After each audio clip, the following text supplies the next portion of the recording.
The late afternoon sun draped a golden hue over Hawthorne, California. From the 34th floor of SpaceX headquarters, the world below moved like a silent film. Tiny cars threading through streets, people on sidewalks barely dots against the asphalt. Elon Musk stood still, a shadow among glass and steel, his hands in his pockets, eyes tracing the horizon. For once, there was no noise in his mind. No rockets, no code, no meetings, just stillness. Later that week, a colleague offhandedly remarked during a brainstorm session, "People say humanity is kind, but only when the cameras are rolling." That sentence stuck. It wasn't bitter, it was real. Now standing in front of the endless windows, Elon thought about the ones who were never seen. The people who weren't just ignored, but invisible. What would happen, he murmured to himself, if I became one of them, if I disappeared into the crowd? A few days earlier, he had dinner with his teenage son. They'd passed a man sleeping on cardboard outside a bakery in Venice Beach. His son had asked innocently, "Why does everyone walk by like he's not even there?" Elon had no good answer. That weekend, he visited a thrift store in West LA. The smell of dust and fabric softener hung in the air. He chose a faded army jacket, a pair of jeans 2 sizes too big, and sneakers with frayed laces and scuffed soles, a gray beanie, a ratty duffel bag. Lastly, a wig messy, sun-bleached, unkempt. He stood in front of a small mirror near the store's changing room, pulling the beanie down low. His reflection startled him. The idea bloomed quietly. No grand announcement, no media stunt. Just a question that turned into a plan. A social experiment. One that no one, not even his team, would know about. The man staring back wasn't a billionaire. He wasn't famous. He looked tired, forgotten, human. And maybe that was the point. Elon leaned in, studying the cracks drawn by makeup, the shadow under the wig's hairline. For the first time in years, he felt something unfamiliar. Not fear, not excitement, but loneliness. Santa Monica's evening breeze carried the scent of the sea through the streets, brushing gently against palm trees and the polished windows of luxury boutiques. Nestled between a designer gallery and a wine bar stood the Copper Elm, a restaurant whispered about in executive circles and bookmarked on the phones of the elite. Warm amber light spilled onto the sidewalk through tall windows. Inside, jazz music flowed like honey through the air. Crystal glasses clinked softly, voices murmured in low, cultivated tones. Everything gleamed from the polished wood floors to the silverware aligned with surgical precision. Then the door opened. He stood still, letting the silence settle. No one recognized him. They saw only the ragged coat, the worn sneakers, the tangled hair spilling from beneath a gray beanie. For a split second, the hum of conversation dipped, just enough for the room to feel it. And Elon Musk stepped in. "Good evening, sir," she said, her voice smooth but cautious. "Do you have a reservation?" Elon shook his head. "Just hoping to get a table for one." Behind a small podium, the hostess, a young woman named Claire, glanced up. Her eyes flicked from the duffel bag slung over his shoulder to the dirt-streaked jeans. Her smile froze, trained into hospitality but thinning quickly. Elon said nothing. He didn't protest. He didn't point. He simply gave a small nod, turning slightly as if to leave. That was the moment someone spoke. "I'm sorry," Claire said quickly, her tone shifting from service to dismissal. "We're fully booked this evening." Behind her, 3 tables sat empty. Claire hesitated. She looked past him toward the long mahogany bar, where a man in a navy vest stood stiffly. "Mr. Benton," the restaurant manager. He didn't nod. He didn't smile. He simply watched. "I can see him." From behind a swinging door emerged Lena Carter, a young server with chestnut hair tied back and sleeves rolled neatly at her wrists. She held a notepad in one hand, a towel in the other. The voice cut clean through the air. Heads turned. Claire blinked. "Lena." "It's okay," Lena said gently. "We've got table 14. It's not ideal, but it's a seat." Without waiting for permission, she stepped around the hostess and gestured to Elon. "This way, sir." Elon sat. He looked up at Lena, who placed a menu in front of him with a warm, steady smile. He followed her, each step across the hardwood floor, echoing louder than it should have. Diners glanced up. A few narrowed their eyes. A couple near the window shifted uncomfortably.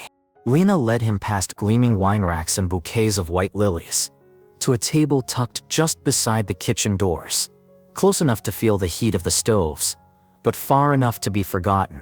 "Thank you," Elon murmured. "Take your time," she said, her voice clear. No pity, no sarcasm, just kindness. And just like that, the experiment began. The menu in Elon's hands felt foreign: truffle risotto, saffron poached halibut, wine lists with vintages older than he was. But he wasn't here to eat. Around him, the subtle rhythm of the restaurant had changed. Conversations lost their ease. Spoons paused mid-air. Napkins were folded and unfolded nervously. He was here to watch. Claire, the hostess, remained at her post but avoided looking toward table 14 altogether. Behind the bar, two bartenders shared a quick exchange and chuckled. Elon caught just enough to hear must have wandered in from the pier. His wife didn't answer. She just glanced over her glass of Chardonnay and grimaced faintly. At a nearby table, a middle-aged man in a tailored gray suit leaned closer to his wife and whispered, "What's management thinking, letting someone like that in here?" He sat still, eyes scanning, absorbing. He knew data. He knew patterns. But this was the rawest algorithm of all. Human instinct without the filter of reputation. Lena returned a few minutes later, her steps brisk but unhurried, her notepad ready. "Have you decided?" she asked, not skipping a beat. Elon looked up from the menu. "Just the tomato bisque and bread, please." She raised an eyebrow just slightly. "That's all?" He nodded. "That's enough." She scribbled the order, nodded again, and disappeared toward the kitchen. Across the room, the young couple exchanged whispers. The woman, dressed in a silk jumpsuit and gold earrings, leaned in. "What if he tries to ask us for money?" she said, half laughing. Her date frowned, shifting in his seat, his eyes darting nervously toward Elon's table. Another server, Trevor, sauntered past Elon's table, tray in hand, but paused for a beat too long, just long enough for the disdain in his eyes to settle. He didn't speak, but his silence was loud. "Enjoy," she said simply. Elon didn't flinch. He had launched rockets, faced courts, led revolutions in transport and energy. But none of that mattered here. Not in this room. Not without a name. Lena returned moments later, carefully placing a steaming bowl of bisque and a small wire basket of warm bread on the table. The aroma rose gently into the air.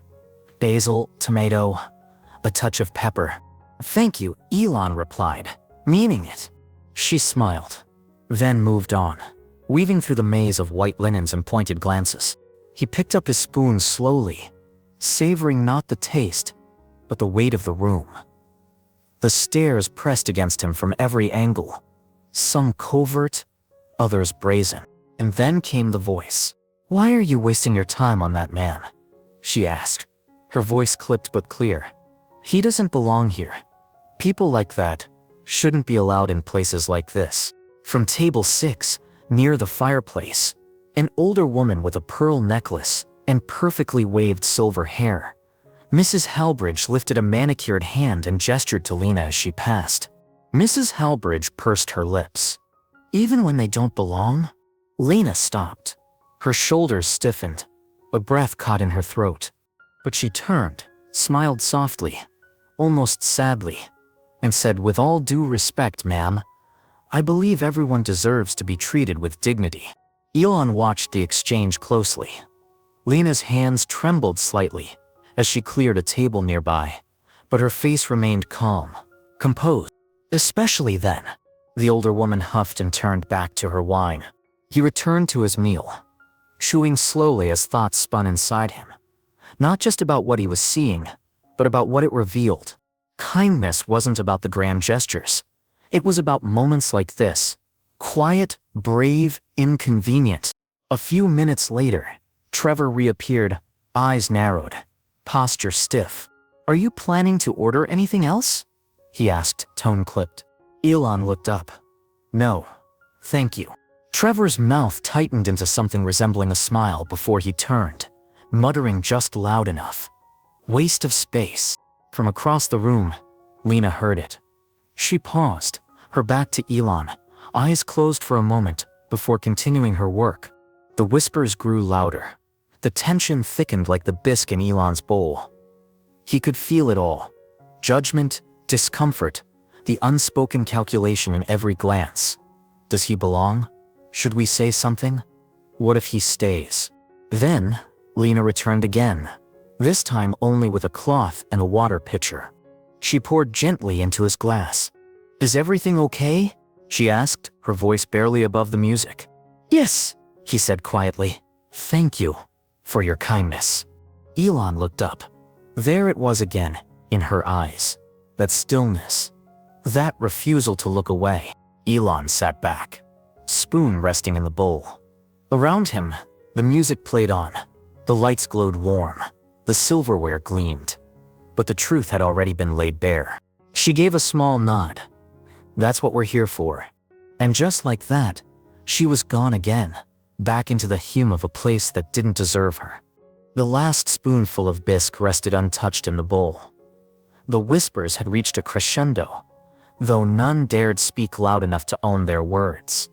The room, though bathed in golden light, felt cold, and the night wasn't over yet. Then Elon stood up. The motion was subtle, but it cut through the air like the crack of glass. A chair leg scraped softly against the polished wood floor. Conversations died mid-sentence. Forks paused. Lena, carrying a tray of empty glasses, froze mid-step. "Mr. Benton," the manager noticed immediately.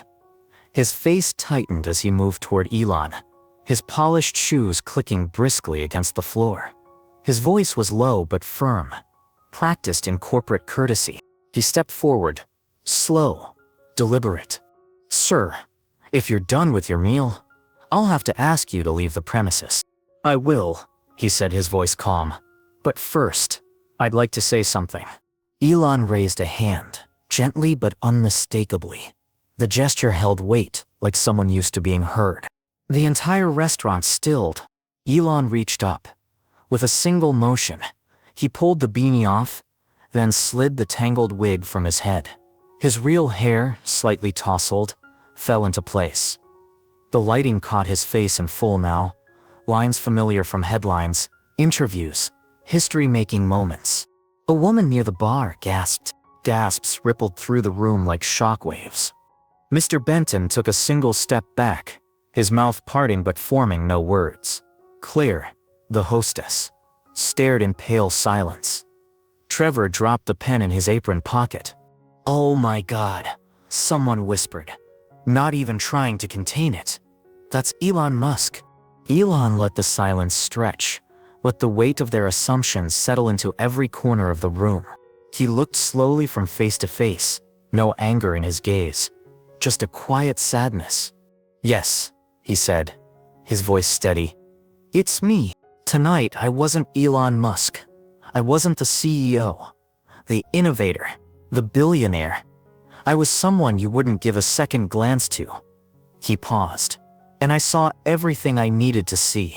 Eyes dropped, some in shame, some in disbelief. He turned, eyes settling on one person. But one person, just one, chose kindness when it cost her something. Lena. She stood near the service station, her eyes wide, hands gripping her tray like it anchored her reality. Her cheeks flushed deep red. Slowly, she stepped toward him, her feet heavy, her breath quick. When she reached him, he pulled a white envelope from the inside of his coat. "This is for you," he said quietly, offering it to her. "Follow your dreams." Elon beckoned her forward with a gentle nod. Lena stood frozen, the white envelope resting in her palm like something too delicate to move, too heavy to hold. Her fingers hesitated before peeling it open. Inside was a folded piece of cream stationery and a check. And for a moment, just one rare, aching moment, no one in the Copper Elm had anything left to say. Lena took it with trembling fingers. Her lips parted as if to speak, but nothing came out. Her eyes scanned the handwritten words. Neat but bold. Kindness is the currency that never loses its value. Keep spending it. She unfolded the note first. Her lips trembled. Her breath caught in her throat. Then she looked down at the check. The number blurred as tears welled up. $100,000. All around her, the hush that had blanketed the restaurant began to lift softly, awkwardly. Chairs shifted. A few glasses clinked. But this time, the whispers had changed. He really gave her that, someone murmured. Another voice, lower, more fragile. We treated him like garbage. A father seated with his teenage son leaned in, whispering gently, we shouldn't have judged him like that. The boy nodded silently, his eyes still on Elon. Near the kitchen, Mr. Benton, the manager, stepped forward. His confident stride was gone, replaced by something humbler, quieter. He stopped in front of Lena, cleared his throat, then spoke in a voice stripped of authority. Just a man, trying